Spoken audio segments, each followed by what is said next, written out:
હાય family, કેમ છો બધા? આઈ હોપ બધા મોજ કરતા હશો. હું છું માનસી રેણુકા અને સ્વાગત છે તમારું હરિદ્વારની સિરીઝના એક નવા બ્લોગમાં. જો હરિદ્વારને તમે શાંતિ અને ભક્તિ માટે જ જો જાણતા હો તો તમે સાવ સાચા છો. પણ જ્યારે ગુજરાતીનો કોઈ મોટો ઉત્સવ જો અહીંયા હોય ત્યારે જે ભક્તિમાં મોજ મળે ને એ ભાઈ નેક્સ્ટ લેવલ જ હોય.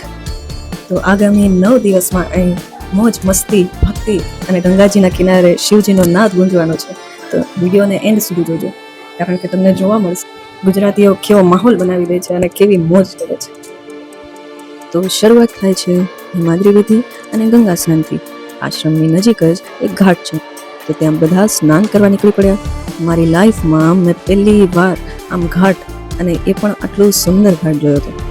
ત્યાં બેઠા અને જે શાંતિ મળે ભાઈ, નેક્સ્ટ લેવલ. બધાએ સ્નાન કર્યું, થોડા ફોટોસ ક્લિક કર્યા અને નેચર એન્જોય કર્યું.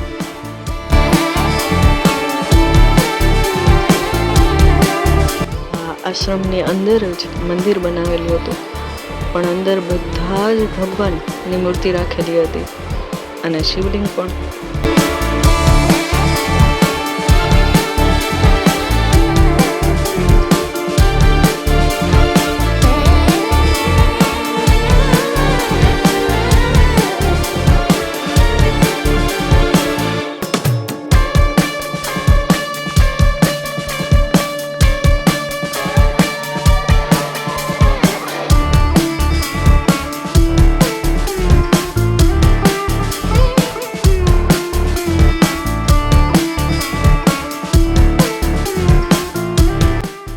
તો હવે છે કથાનો પહેલો દિવસ, એટલે કે પોથી યાત્રા.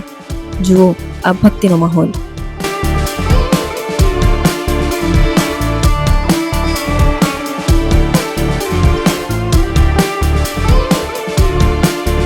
માથા પર પવિત્ર પોથી લઈને આપણી ગુજરાતી નારીઓ હરિદ્વારના રસ્તા પર નીકળી છે. ભાઈ, હરિદ્વારમાં ગુજરાતી ઢોલ વાગે ને એટલે ઉત્તરાખંડના લોકો પણ જોવા ઉભા રહી જાય.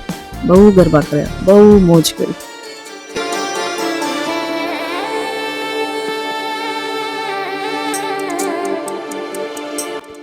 હવે આવે છે આ કથાનો મેઇન ઉત્સવ, એટલે કે શિવ પ્રાગટ્યનો.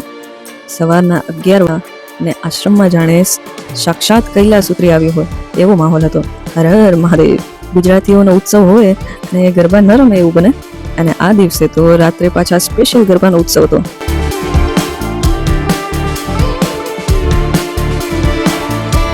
હવે છે સતી પ્રાગટ્ય.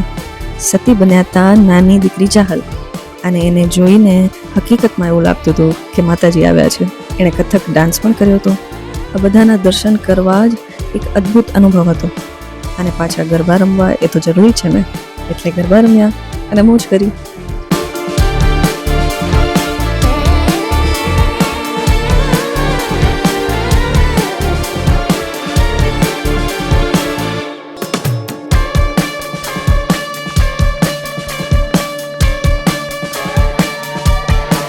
હવે આ આવી ગયો છે મેઇન દિવસ, શિવ પાર્વતી વિવાહનો દિવસ. હકીકતે આશ્રમની સજાવટ જોઈને જ સમજાતું હતું કે આ લગ્નનો માહોલ બની ગયો છે. જાણે આખું હરિદ્વાર જાનૈયું બની ગયું. રાત્રે બરાબર 8:30 થયા ને ભોળાનાથની જાન જોડવો આ અદ્ભુત નજારો.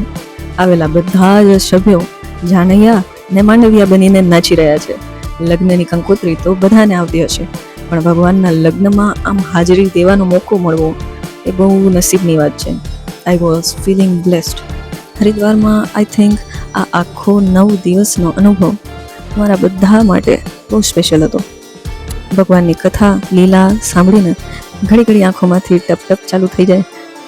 અને છેલ્લા દિવસે પણ બધાને એમ જ થતું હતું કે હજી 4-5 દિવસ રોકાઈ જાય, હજી 4-5 દિવસ રોકાઈ જાય. બસ આમ અમારા 9-10 દિવસ કેમ ભક્તિમાં કે મોજમાં નીકળી ગયા ખબર જ ન પડી. મહાદેવ અને પાર્વતીજીના લગ્ન થયા એટલે આપણા લાડકા ગણેશજીનું તો પ્રાગટ્ય હોય જ. પણ આમાં એક વસ્તુ જાણવા જેવી છે, ખબર છે કે ગણપતિજી ભલે શિવ પાર્વતીના લગ્ન પછી આવ્યા, પણ તેમના લગ્નમાં પણ પહેલે ગણપતિની જ પૂજા થઈ હતી. એ શું કામ ખબર છે? ખબર હોય તો કમેન્ટ કરજો. અને પછી કાનાજી આપણા મહાદેવના આરાધ્ય